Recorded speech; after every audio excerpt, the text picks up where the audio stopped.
সালের ৩১ মে বাংলাদেশ থেকে কর্মী নেওয়া বন্ধ করে দেয় মালয়েশিয়া। এরপর ২ বছরের বেশি অতিক্রান্ত হয়েছে।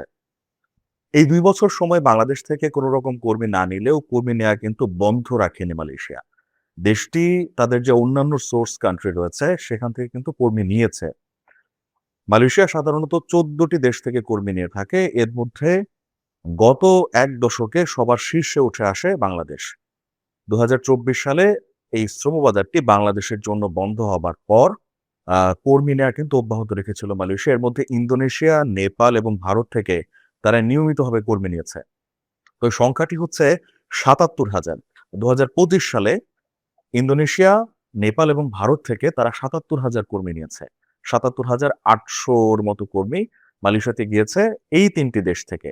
এই সময় কিন্তু বাংলাদেশ থেকে কর্মী নেওয়া পুরোপুরি বন্ধ ছিল। আমাদের হাতে যে তথ্য আছে সেটি বলছে মালয়েশিয়াতে গত কয়েক বছরে যেই পরিমাণ কর্মী গিয়েছে তার সিংহভাগই ছিল বাংলাদেশ থেকে।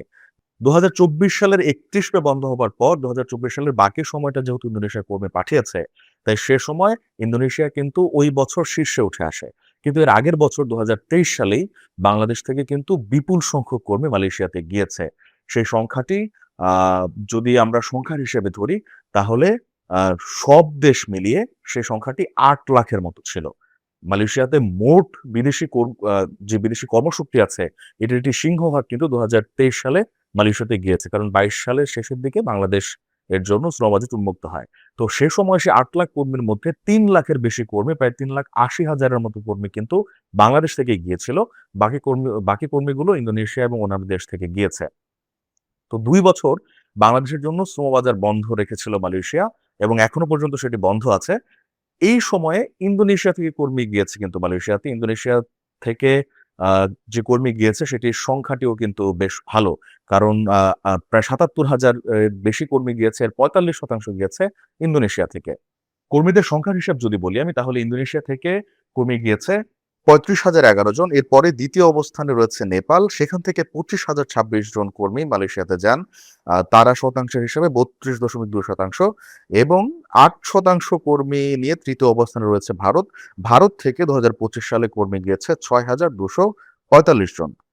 ২০২৫ সালে এই ৩ টি দেশ থেকে যে কর্মী গিয়েছে সেটি মূলত কনস্ট্রাকশন, এরপরে হচ্ছে উৎপাদন এবং সেবা খাত। এই ৩ টি খাতে মূলত কর্মী গিয়েছে এবং মালয়েশিয়াতে সবচেয়ে বেশি সংখ্যক বিদেশি কর্মী কিন্তু এই খাতগুলোতে কাজ করেন। এখন বাংলাদেশের জন্য শ্রমবাজার খোলা হবে কিনা এই প্রশ্ন বা সন্দেহের মধ্যে এখন এটি একটি বড় সমীকরণ হচ্ছে যে বাংলাদেশের জন্য যদি শ্রমবাজার খোলা হয়, মালয়েশিয়ার সবচাইতে বৃহত্তম সোর্স কান্ট্রি বাংলাদেশ, এটি কিন্তু একরকম নিশ্চিত। কারণ আমাদের আগের পরিসংখ্যান তাই বলছে। বাংলাদেশ থেকে শ্রমবাজার খোলা হবে কিনা সেটির একটি বড় ফ্যাক্টর হচ্ছে মালয়েশিয়ার আসলে কত কর্মী প্রয়োজন। মালয়েশিয়াতে বর্তমানে শ্রমিক সংকট আছে বিভিন্ন খাতেই।